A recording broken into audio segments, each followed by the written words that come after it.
धौली पहाड़ निकट भौरंगेश्वर मंदिर रे महामंत्र श्री जगन्नाथ सहस्र पठन। धौली पहाड़ निकट भौरंगेश्वर मंदिर रे श्री भगवान दास संपादक जगन्नाथ परिवार चैरिटेबल ट्रस्ट और श्री जगन्नाथ संस्कृति प्रचारक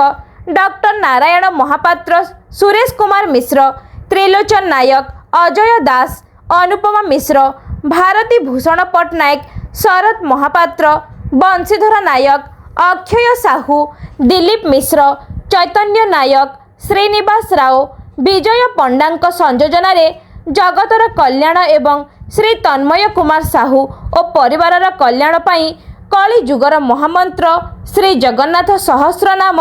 गीत गोविंद पठन कार्यक्रम अनुष्ठित हेउछि। वर्तमान समाजर आध्यात्मिक और धार्मिक परिस्थिति को नहीं एक नूतन बही श्री जगन्नाथ मंत्र और स्तोत्र प्रस्तुत करा जाइछि। एही बही रे प्रथमे ओम, परे रामंक त्रेतया जुग महामंत्र,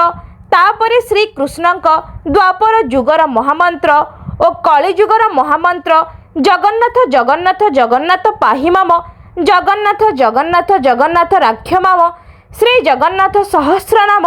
महालक्ष्मी अष्टकम, विमला अष्टकम और श्रीत कमल गीत गोविंद एहा सहित अन्य मंत्र और स्तोत्र रखी एक स्वतंत्र बही करा जाइछि।